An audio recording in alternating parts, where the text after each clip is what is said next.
So I bought this lens. Let's talk about it. Hi everybody, welcome back to my channel, and today I want to talk about this lens. And it is Helios 40-2 58mm f2 lens.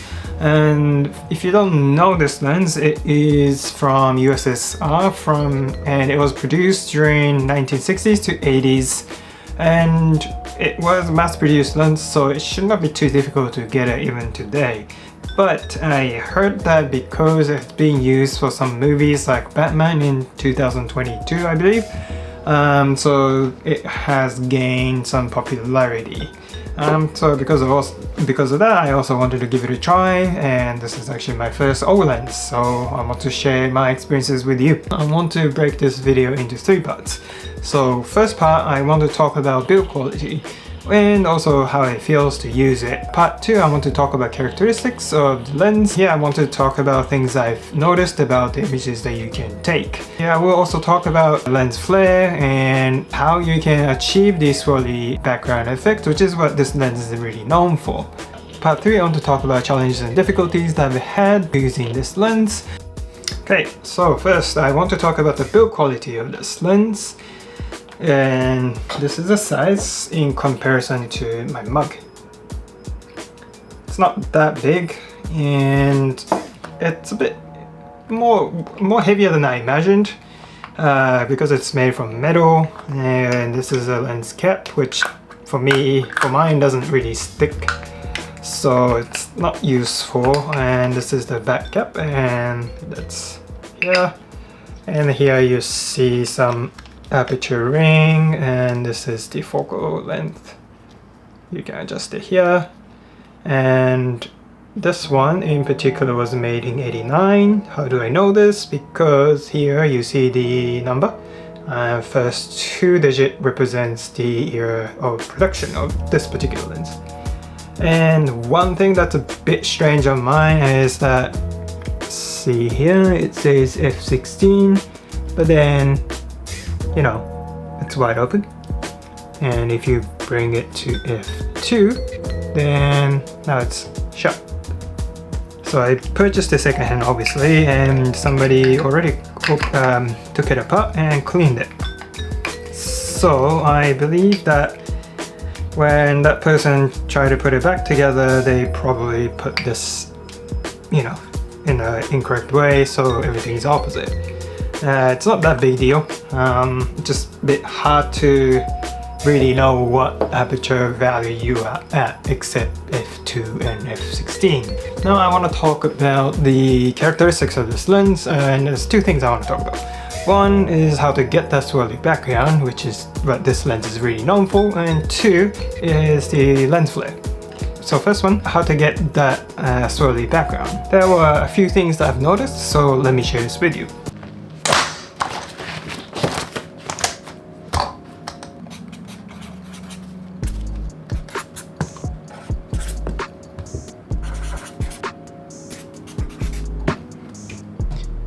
Can you see?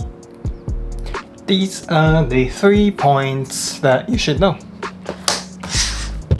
First, you need to have a clear subject.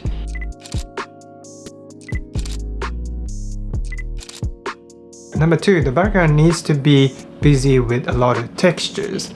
A couple of examples that worked are trees and numerous lights. If your background is very simple, like blue sky or the plain wall, the effect is not noticeable at all. Number 3, you need to maintain a substantial distance between the main subject and the background. If your subject is too close to the background, the image can come out very flat. So next thing I want to talk about is the lens flare. Let me actually show you. So, in order to attach Helios to Sony, you need this. So Helios has M42 mount and Sony is an E mount. This is the adapter. So what you want to do, take this and attach it to this.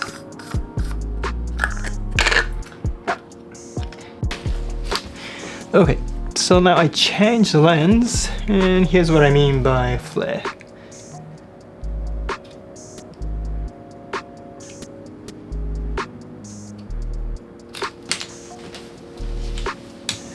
So as you can see, you can get some nice flare and very distinctive as well. And you can get it with sunlight as well as the street light. So you can play around with the angle of your shots, and I'm pretty sure that you can get some nice shots. Lastly, I want to talk about the difficulties that I've had with this lens.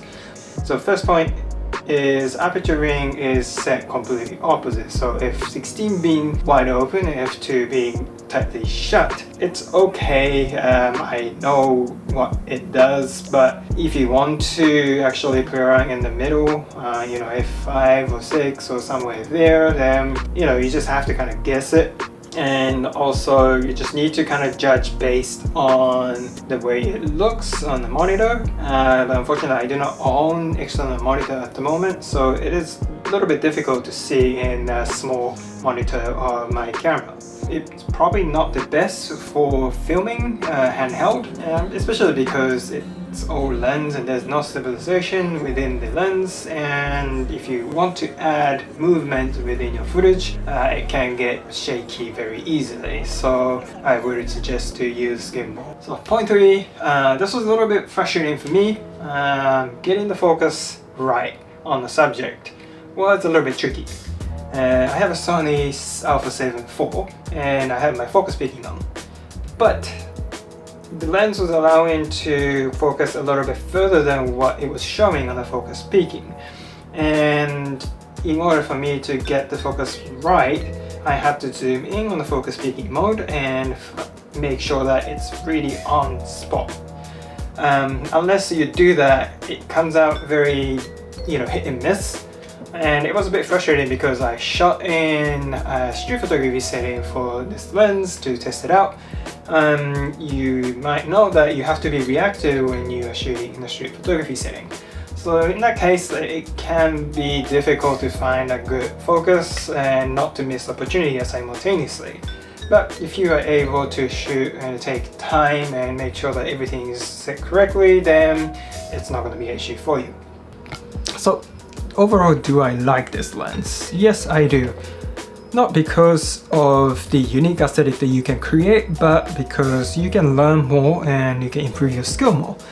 I've noticed that I have to pay attention to backgrounds and composition of the image each time I took a photo.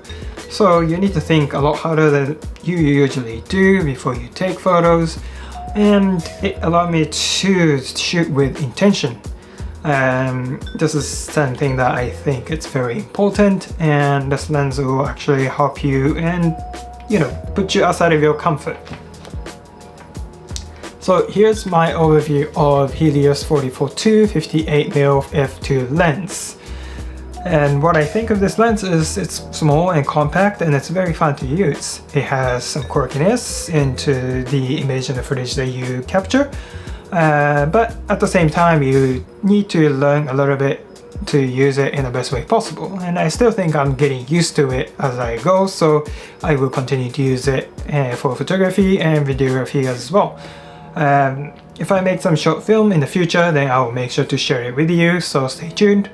Have any of you used this before? If you have, what did you think of it? If you haven't, would you like to try? Let me know in the comment section. And if you like this video, please give a thumbs up, and if you enjoy this channel, please subscribe. It gives you motivation to continue to create something new, and I hope to see you on the next video. Peace.